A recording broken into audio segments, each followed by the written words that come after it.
I'm here in Bay St. Louis where Hurricane Isaac has touched down just one day before the 7-year anniversary of Hurricane Katrina. It took Hines, Rankin, and Madison County about 3 hours to apprehend the suspect. Drivers say that this hole is one of many that they have to deal with on a day-to-day basis. Williams told me that about 75 to 80 students will be picked up along the new route. He says that the pickups will change slightly, but he ensures that the quality of transportation will be even better than last year. Glass pipes like this one will be banned from convenience stores. He says if store owners continue to sell them, they will be fined $500. At last check, this operation nabbed 10 people this weekend. They are charged with various crimes, including soliciting and prostitution. I talked with some cell phone techs, and they told me why so many Mississippians are cracking their screens. Some police were in uniform, some undercover. They were staked out in key spots of the city, targeting prostitutes and their customers. We were able to ride along with one undercover cop to see how he is trying to stop the oldest profession from operating in Jackson.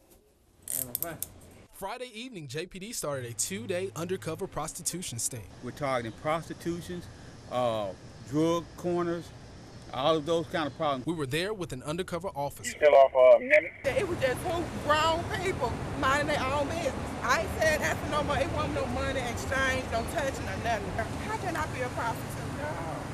I'll be a stripper though. Capitol Street, Northside Drive, and Highway 80, some of the hot spots for police this weekend.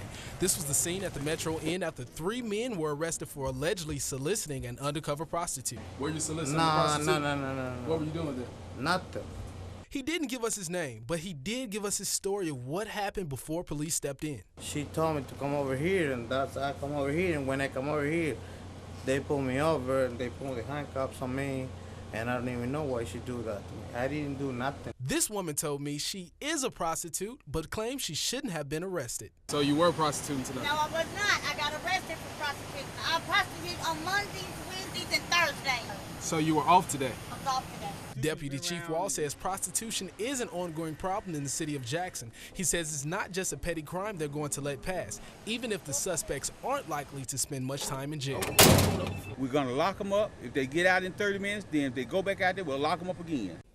At last check, this operation nabbed 10 people this weekend. They are charged with various crimes, including soliciting and prostitution. Yeah, Stephen, I heard Deputy Chief Wall talk about this, though. What are the chances those folks will at least spend the weekend in jail? Yeah, Deputy Chief Wall told me most can post bond for around $50, but that criminal charge, that has to be taken to a judge, and it stays on their record. Live in the newsroom, Stephen Jackson, 16 WAPT News. 16 WAPT, Stephen Jackson joins us live in the studio. Stephen, I hear some of the parents are comparing today's scene to the aftermath of Hurricane Katrina. Take a look at the line of people in front of the convention center. When we got there, many of these parents say today's giveaway left them hot and frustrated. Sitting outside in the sweltering heat. I'm not from here, but I could feel like I was in Hurricane Katrina. 7,000 parents packed the Jackson Convention Center for free school supplies. I was hoping to get some help with something. They advertised this on the TV and on the radio. I was hoping to get some help with 4 children. Here, I can't even get a cup of water. But those supplies ran short, and parents were told to leave the building. We really didn't know what to expect. Like I said, we had about 5,000 last year. We got 5,000 book bags to give away. Leaving many people upset. It's depressing because I don't know what to tell my children. You know, I don't know what to tell them when we go to school next week. Some parents were not prepared to stand outside and wait. Passed out. Just literally elderly people. They're telling them they had to get out of some air conditioning to get back into the heat. Oh my God, it looked like Hurricane Katrina. It looked like devastation. Others say the event was unorganized. I never would like to come here again. The mayor's office called ahead to have an ambulance at the convention center. Paramedics were able to provide some relief, but AMR says 5 people were taken to the hospital for heat exhaustion. It's very unfortunate that that some of the people were overcome by the heat, you know, and certainly as we plan forward the next year, we're going to have to make accommodations for that.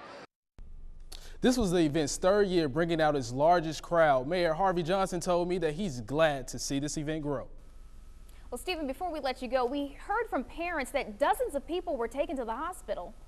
Yeah, Tammy, we checked with AMR. They say only 5 people went to the hospital to be treated because of the heat. AMR gave 15 other people bottled water and helped them cool off at the convention center. Tammy? The night before Warrior Dash, runners are gearing up and setting up camp. More than 10,000 runners will participate in the 5K obstacle run. Campers are excited about the race coming to Mississippi. I think it's a great experience. I think it's going to be an awesome turnout for everybody. I'm surprised it hasn't been here before. It's turned out to be a huge event for Mississippi and for the Jackson area. The race will be held on Elton Road in Jackson. Because of the large number of runners, the road will be shut down. Parking will be at the Coliseum for a $10 fee, and runners will be shuttled to the site. We are doing a campsite tonight. It seemed to be much more convenient for us to camp here. Some of us are from the Jackson area. The inconvenience of having to go down and catch a shuttle down at the Coliseum and come down here.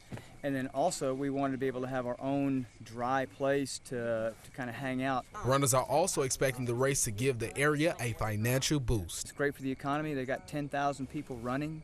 So that's 10,000 people that are going to spend money somehow here in the Jackson area. In Jackson, Stephen Jackson, 16 WAPT News.